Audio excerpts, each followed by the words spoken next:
Hello, magandang araw sa ating lahat mga ka-members. Muli nagbabalik tayo para pag-usapan natin tungkol sa pambansang pabahay. Okay.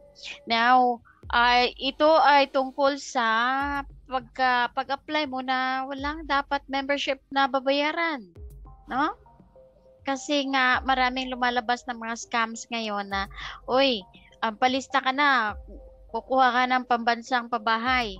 O may pabahay si Pangulo at may kunting membership lang. Oy, bawal yun ha. Pagka may ganon, report nyo kaagad sa DHSUD. No, walang tayong dapat babayaran kapag mag-avail tayo ng pabahay na ito. Okay? So pag-usapan natin yan further.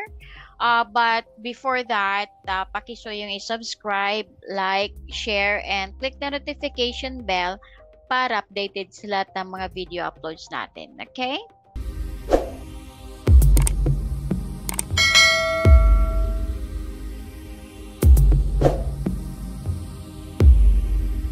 Ang pambansang pabahay, may bayad yan, pero mura lang.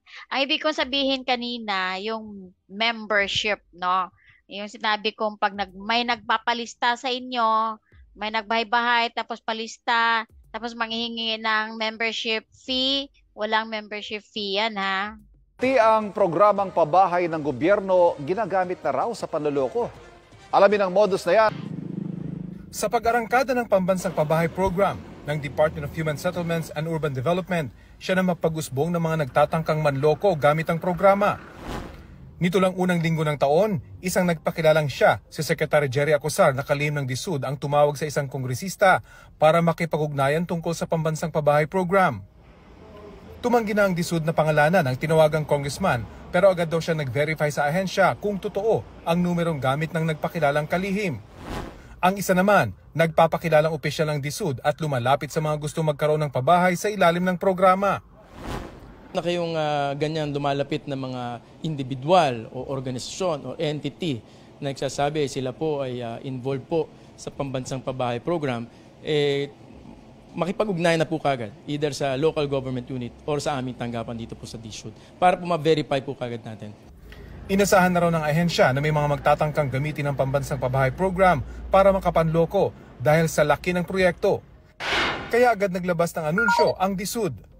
Magtanong lang daw sa mga official government channels tungkol sa programa.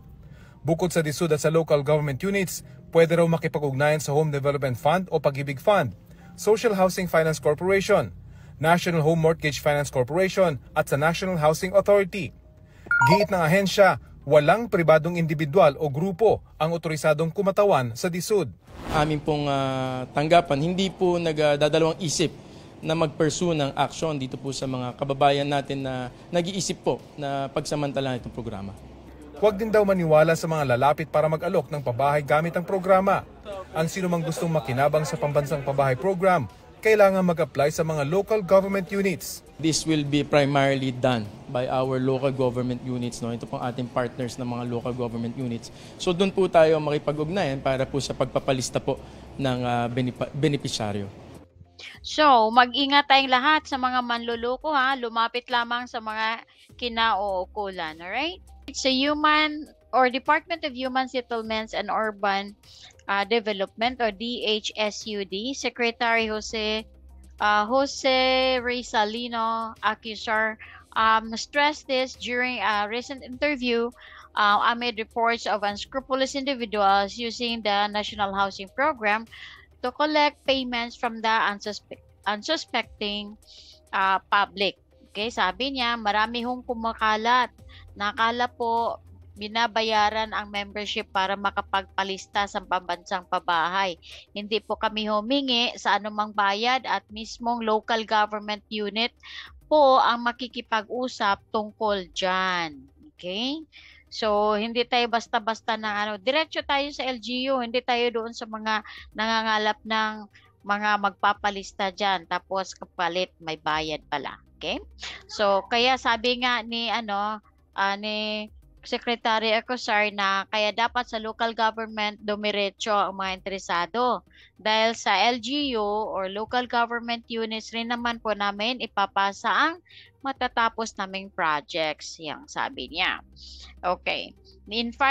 Emphasize din niya that interested beneficiaries do not need to be a member or to be members of housing associations or groups in order to be part of PBBM's housing program, suggesting that they instead become members of the Home Development Mutual Fund or Pag-ibig Fund, which has various financial schemes that can assist them in availing pambansang pabahay units. Alright, so walang ibang mga membership or something like that na kailangan natin bago tayo pwede makapaglista.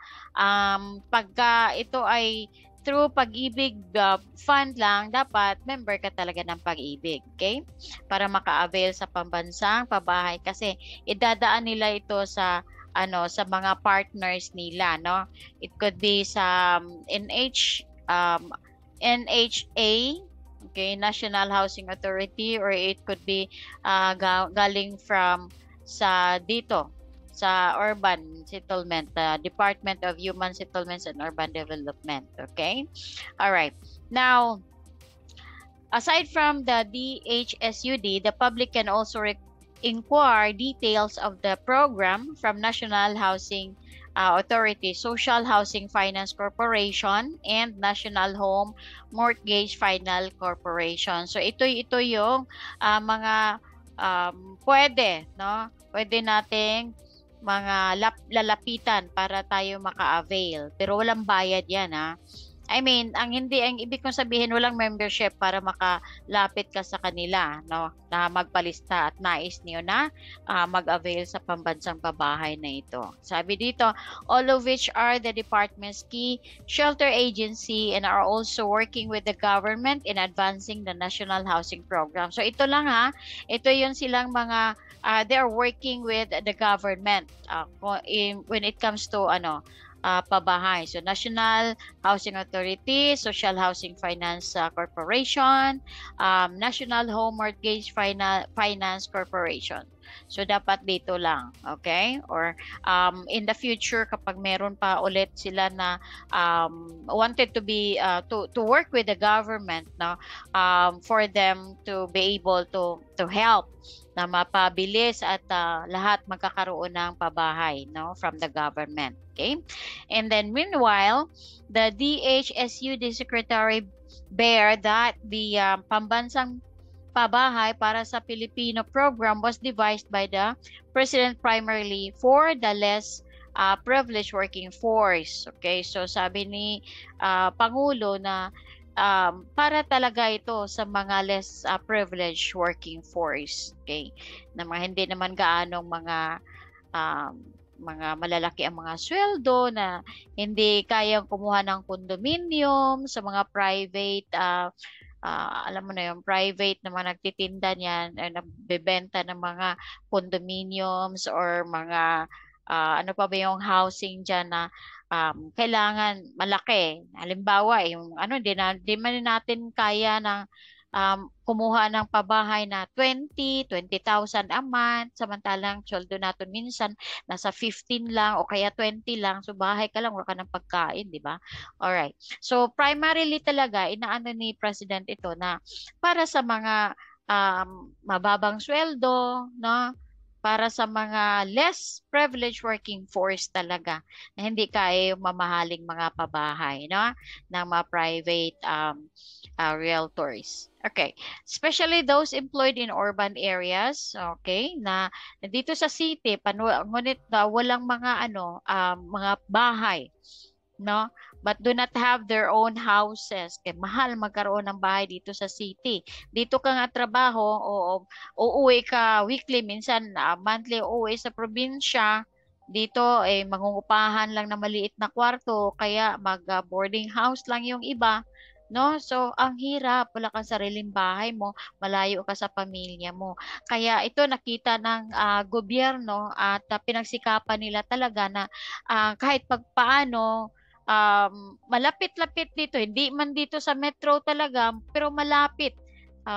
Malapit sa pinagtatrabahuan ng ating mga working force. Okay?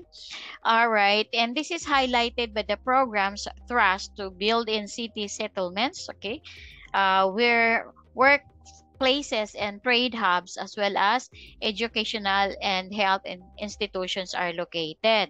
Like for example, nung pinag-usapan nung nakaraan na dapat itong binibuild nila na mga housing, mga pabahay na to, pambansang pabahay, malapit sa trabahoan nila, malapit sa eskwelahan, malapit sa mga markets or kaya may malls, no? Ano pa ba, mga health institution, malapit sa hospital, para ano talaga siya, hindi kailangan na magpunta ka pa sa malayo, no? Ang layo ng bahay mo sa lahat ng mga pangangailangan mo. Hindi ganon. Talagang inaano ito ng presidente natin, okay, at sa mga agencies working for the government na at least nung pangangailangan ng lahat nandoon na. Okay? 'Di ba? Napakaganda naman doon. Malapit ka na sa trabahoan mo. Ilang sakayan lang, isang sakayan, dalawang sakayan, no? Like yung malapit sa ibang mga kailangan natin. Kailangan mga anak ng ating mga nagtatrabaho, mga mga magulang or mga trabahante na may mga pamilya, no? Hindi kailangan na weekly or buwanan uwian sa probinsya dahil walang trabaho o walang bahay dito matitirhan. Ngayon, ganito na ang binigay sa ating lahat ng mga Pilipino upang magkaroon tayo ng kahit kunting maaliwalas man, masasabi mo sarili mong bahay dito sa city. Okay?